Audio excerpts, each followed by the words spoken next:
Good morning guys. आज तीसरा days है, सॉरी डेज 4 है।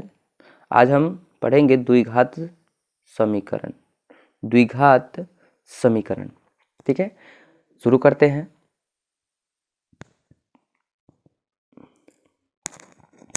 आज हमारा डेज 4 है। डेज 4 है। इसमें जो भी VVI क्वेश्चन है 2021 के लिए वो सभी को हम रखेंगे इसमें, ठीक है, डेली एक डोज के तहत। आज का चैप्टर है हमारा quadratic equation, math crash course class 10th 10वीं कक्षा का बिहार बोर्ड से लिया गया है, ठीक है, जिसका एग्जाम 2021 में होने वाले। कृपया इस वीडियो को अंत तक देखें, अंत तक देखें और इसमें से जो भी VVI क्वेश्चन है वो अपने कॉपी में या तो नोट कर ले और नहीं तो याद कर ले, ठीक है। चलिए शुरू करते हैं। उसमें से हम पहले कुछ नोट्स के बारे में चर्चा करेंगे, नोट्स बताएंगे, उसके बाद हम क्वेश्चन को सॉल्व करेंगे। क्वेश्चन को सॉल्व करेंगे। सबसे पहले यहाँ देखिए, समझिए, द्विघात क्या है? द्विघात समीकरण से संबंधित है। तो द्विघात समीकरण का व्यापक रूप होता क्या है? देखिए, द्विघात समीकरण के व्यापक रूप क्या होता है? तो इसमें देखिए, द्विघात समीकरण के व्यापक रूप होता है ax square plus bx plus c। द्विघात बहुपद का रूप होता है। किसका? बहुपद का। जैसे समीकरण का बोला जाए तो इसके बराबर में 0 कर देंगे। क्या कर देंगे? इसके बराबर में 0 कर देंगे तो ये समीकरण बन जाएगा, ठीक है। ये समीकरण हो गया। यहाँ पर देखिए ध्यान से, ये बहुपद हो गया है, ठीक है। बहुपद और समीकरण में अंतर यही है। चलिए, द्विघात समीकरण को कितने वर्गों में बांटा गया है? तो द्विघात समीकरण को 2 वर्गों में बांटा गया है। पहला है अशुद्ध द्विघात समीकरण और दूसरा शुद्ध द्विघात समीकरण, ठीक है। तो अशुद्ध द्विघात समीकरण किस रूप में होगा? तो ये जो है एक्स स्क्वायर प्लस में बी एक्स प्लस में सी बराबर 0 के रूप में होगा, ठीक है। इसके रूप में होगा जहाँ ए बराबर भी 0 नहीं होना चाहिए और बी बराबर 0 नहीं होना चाहिए। मतलब क्या है? मतलब साफ है इसमें, ए एक्स स्क्वायर प्लस में बी एक्स प्लस में सी। यहाँ पर देखिए ए का मान भी 0 नहीं होना चाहिए, बी का मान भी 0 नहीं होना चाहिए, सी का मान 0 हो सकता है, ठीक है। चलिए और बात करते हैं अशुद्ध द्विघात समीकरण को हम कितने प्रकार से हल कर सकते हैं? तो 2 प्रकार से। पहला गुणनखंड विधि। पहला क्या है? तो गुणनखंड विधि से, ठीक है। बीच वाला पद को गुणा के रूप में तोड़कर उसे हम गुणनखंड के रूप में बना सकते हैं, उससे हम मूल्य ज्ञात कर सकते हैं, ठीक है। और दूसरा विधि है पूर्ण वर्ग विधि। पूर्ण वर्ग विधि दूसरा क्या है? पूर्ण वर्ग विधि है, ठीक है। अब चलते हैं, दूसरा नंबर क्वेश्चन है दूसरा पार्ट है उसका शुद्ध द्विघात समीकरण।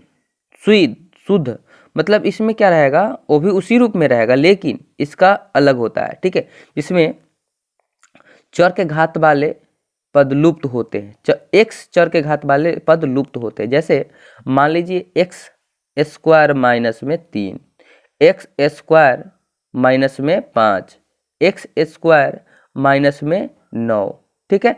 इस प्रकार रहेंगे। देखिए यह जो है मूल रूप से मेल नहीं खाता है। यहाँ देखिए क्या था? एक्स स्क्वायर माइनस में 3 था ना, तो ई है एक्स स्क्वायर के रूप में है, अब बी एक्स अब प्लस में सी हो गया। देखिए यहाँ ए का मान था, यहाँ बी का मान गायब है, यानी बी का मान कितना है? 0 के बराबर है। यहाँ पर कितना है? 0 के बराबर है, यानी बी बराबर 0 इसमें है, ठीक है। लेकिन सी बराबर 0 नहीं है, सी बराबर 0 नहीं होगा, ठीक है। तो ये होगा शुद्ध और अशुद्ध, ठीक है। अब हम चलते हैं द्विघात सूत्र पर। द्विघात सूत्र क्या होता है? देखिए श्रीधराचार्य के नियम, इन्होंने यह नियम दिए थे द्विघात समीकरण के मूल ज्ञात करने के लिए x बराबर क्या दिए थे?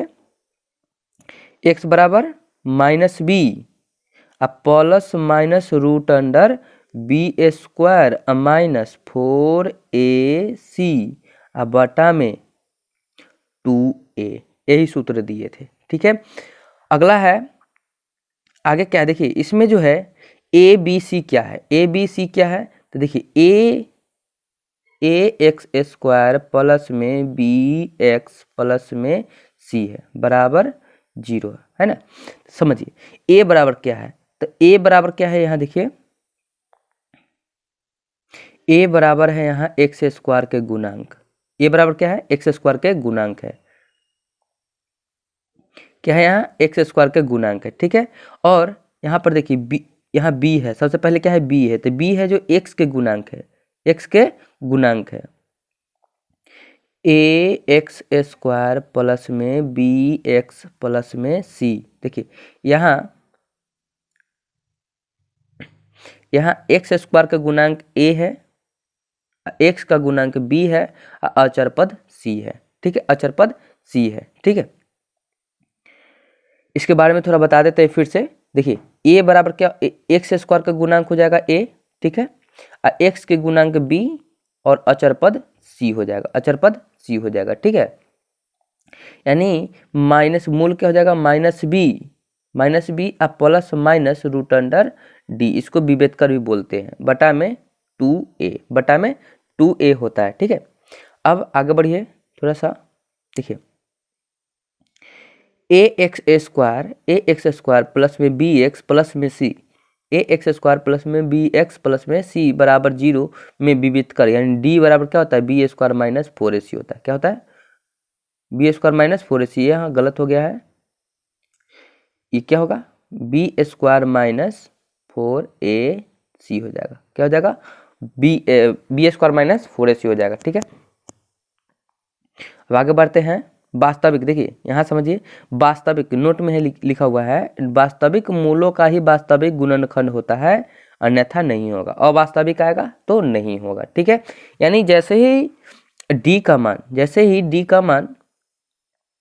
मान 0 से छोटा आएगा, 0 से छोटा आएगा, यानी माइनस में, 0 से छोटा आएगा मतलब माइनस में आएगा, तो इसका कोई मूल वास्तविक नहीं होगा, यानी इसका कोई गुणनखंड नहीं टूटेगा, ठीक है।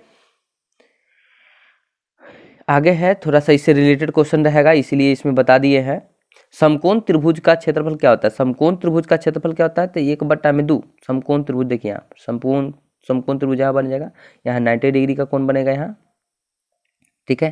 तो समकोण त्रिभुज का क्षेत्रफल क्या होता है? तो 1/2 अगुने ये वाला आधार, मान लीजिए इसको ए बी सी मानते हैं, तो बी सी अगुने ऊंचाई क्या हो जाएगा? A B.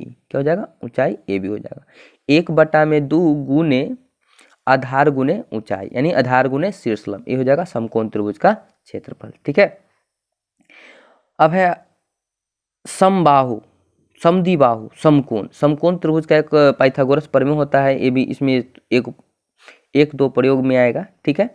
कर्ण के स्क्वायर बराबर होता है लंब के स्क्वायर, किसका?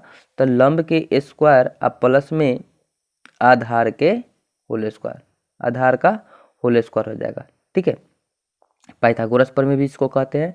अब चलिए आयताकार खेत, आयताकार मतलब इसमें आयत का नहीं, आयताकार खेत के बारे में चर्चा करेगा, इसीलिए बता दिए हैं आयताकार। देखिए जैसे मतलब ये आयत है, ठीक है, आयत में ये लंबा वाला जो है लंबाई हो जाता है, छोटा वाला जो होता है चौड़ाई हो जाता है, ठीक है। तो इसको लंबाई को अगर चौड़ाई को गुना कर दीजिएगा तो इसका आयत का क्षेत्रफल निकल जाता है।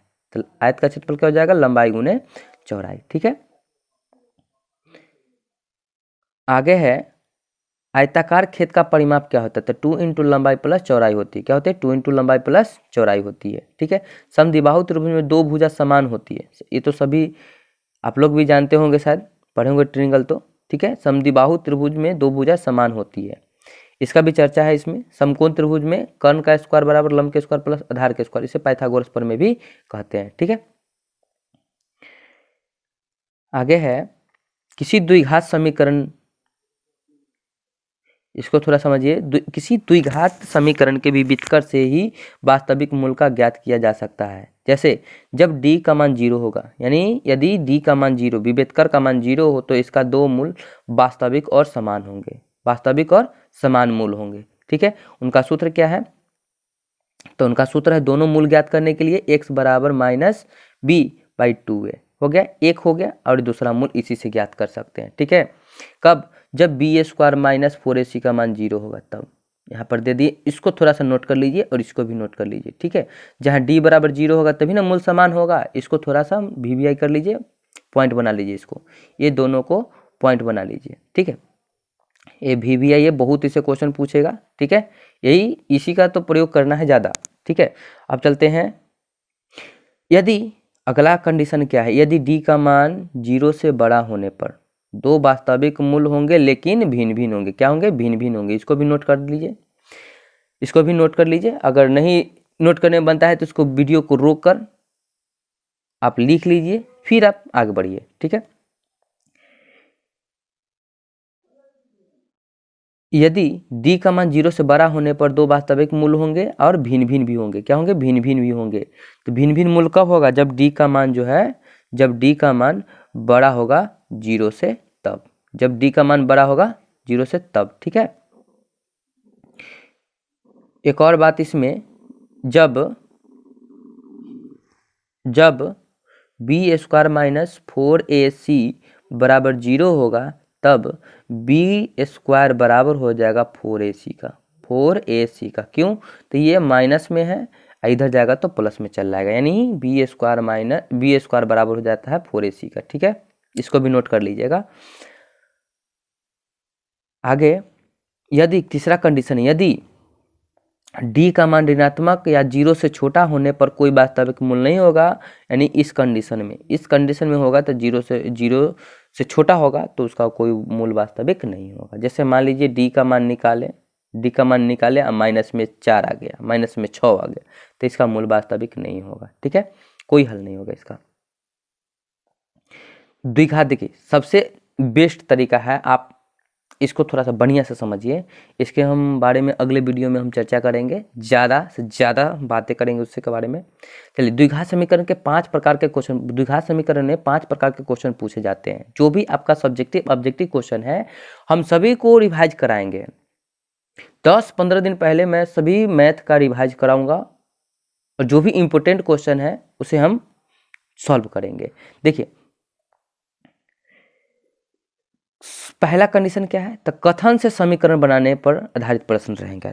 जैसे कथन दे देगा, कथन और उसे समीकरण बनाना है, यानी ax² प्लस में bx प्लस में c बराबर 0 के रूप में लाना है, उसको समीकरण बनाकर तब सॉल्व करना है। ठीक है, अब दूसरा है संख्याओं पर आधारित प्रश्न रहेंगे, संख्याओं पर आधारित प्रश्न रहेंगे। ठीक है, तीसरा कंडीशन है, तीसरा है ज्यामितीय पर आधारित रहेंगे, ज्यामितीय पर आधारित रहेंगे। जैसे ट्रिंगल हो गया, आयत हो गया, ये सब पर ही देंगे। ठीक है, वृत्त हो गया।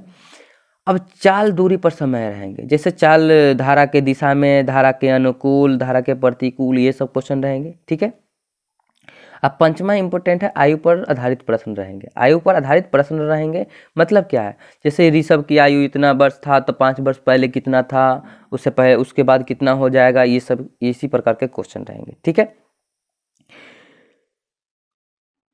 इसके बारे में तो बता ही दिए हैं पाइथागोरस प्रमेय के बारे में, यानी कर्ण के स्क्वायर बराबर लंब के स्क्वायर प्लस आधार के स्क्वायर।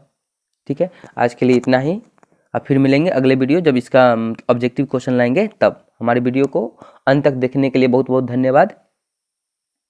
आपका दिन शुभ हो।